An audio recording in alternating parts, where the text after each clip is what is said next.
కాల్చినప్పుడే బంగారపు బలం, కష్టకాలంలోనే జీవితంలోని జీవం ఏంటో తెలుస్తాయి. నలుగురు కొడుకులు కోడళ్లతో కళకళలాడే ఒక ధనవంతుడు తన ధనాన్నంతా ఖర్చు చేసినా సరే జబ్బు చేసిన తన భార్యను దక్కించుకోలేక ఆవిడను పోగొట్టుకుంటాడు.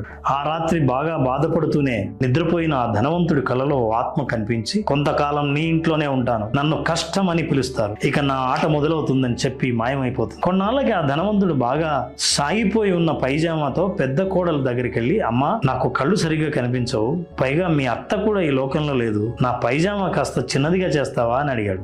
పెద్ద కోడలు, నాకంత సమయం లేదండి మామగారు, ఇంకెవరినైనా అడగండి అంటుంది. అతనేమీ మాట్లాడకుండా రెండో కోడల దగ్గరికి వెళ్తాడు. అదే జవాబు. 3, 4 అందరూ నిర్లక్ష్యంగానే వ్యవహరిస్తారు. ఆ ధనవంతుడు మాట్లాడకుండా ఉంటాడు. పైగా ఈ విషయమై ఒక్క కొడుక్కి కూడా ఫిర్యాదు చేయకుండా రాత్రి ఒంటరిగానే నిద్రపోతాడు. అయితే ఆ రోజు నా కలలో కనిపించింది ఖచ్చితంగా దురాత్మ